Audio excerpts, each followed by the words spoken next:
On va parler maintenant de la Grande Loge féminine de France. Est-ce que vous pourriez nous présenter votre obédience en quelques mots? Oh oui, mais notre obédience à 80 ans cette année, moi ce que j'ai envie de dire, pourquoi seulement des femmes? Je ne vais pas revenir aux loges d'adoption parce que j'en ai pour 3 heures à vous expliquer tout ça. Mais c'est vrai que toutes ces femmes qui avaient été initiées, je ne parle pas des loges d'adoption du Grand Orient, mais je parle essentiellement de celle de la grande loge, enfin écossaise d'abord, symbolique, et devenue la Grande Loge de France après 1901. Toutes ces loges d'adoption qui avaient initié des femmes, je pense qu'il y avait quand même au moins 300 femmes qui avaient été initiées. Bon, bref, après, je vais pas raconter toute cette histoire-là, mais je veux en venir justement à l'après-guerre où 80 d'entre elles se sont retrouvées. 80 d'entre elles se sont retrouvées. Après des enquêtes drastiques, on en a retrouvé dans les archives, où on leur demandait qu'est-ce qu'elles avaient fait pendant la guerre, si elles n'avaient pas collaboré, etc., etc.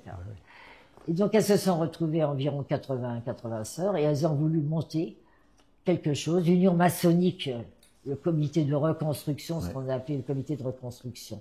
1945, après-guerre, où tout était à acquérir, en particulier pour les femmes. Et ce sont ces femmes, nos fameuses pionnières, qui ont été dans le combat et qui ont voulu faire quelque chose de purement féminin, par les femmes, pour les femmes. Parce que tout était à faire. Et quand on me demande pourquoi que féminin, je m'empresse de dire pourquoi à cette époque-là.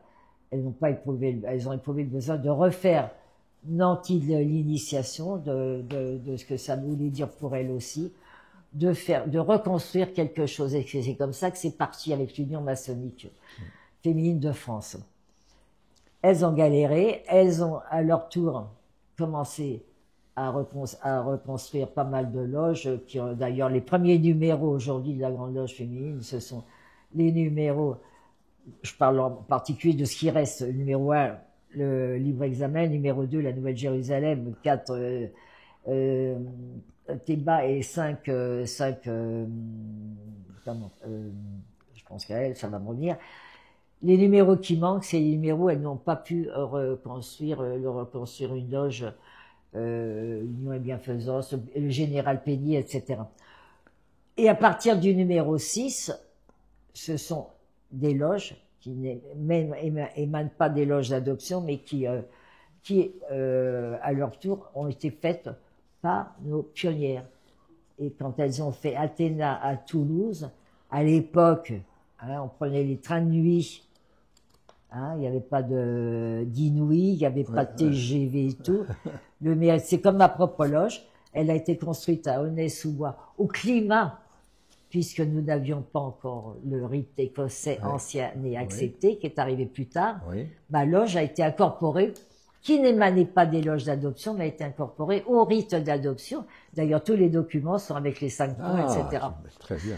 Ça, c'est très intéressant comme histoire. Oui, absolument. Et on a pris le rite écossais dès l'instant où il a été adopté en Grande Loge féminine de France, à la suite d'ailleurs d'un convent.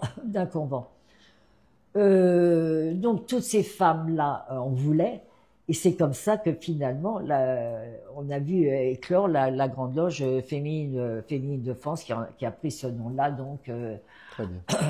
un peu plus tard, voilà.